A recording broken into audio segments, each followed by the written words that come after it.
South Africa nolol ma jirto wadanka waa ku cusbahay wax yaran joogaa 2 bilood waa magaalo qurux badan oo gareey ah. Assalaamu calaykum waraxmatullaahi wabarakaatuh. Waxa garabkayga taagan abaayo ku soo dhawow page-kayga adigoo magacaaga saddexan noogu bilaabay. Ana Leila Xasan Maxamed magacayga la yiraahdaa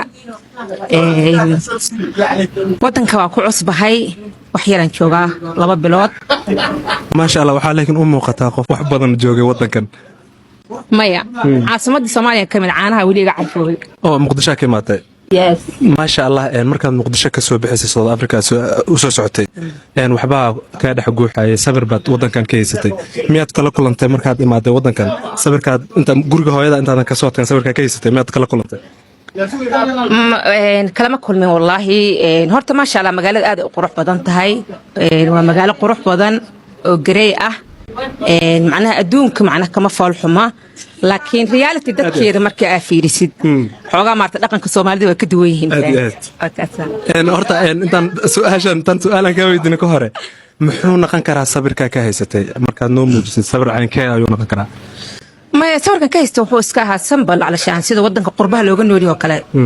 معين لو قلنا ليه عمل لكن حوجا سمبل وكدويهم نلوش ويكأدك نلوش أساس أديت خاربة وح أملايان أنت أنا إيمان الوطن كان إنه يعني أي تحسيد أمريكا ككندا وكلا إن مركز إيمان إنه حكون نقدر نوع كلا وحسنا ليش أنك إيمان هذا بدأنتي أديك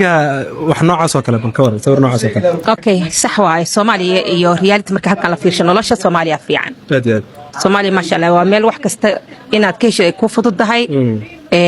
ما شاء الله وضن كاجي هوية حرية هي ستيد عبسي على كوتشوجين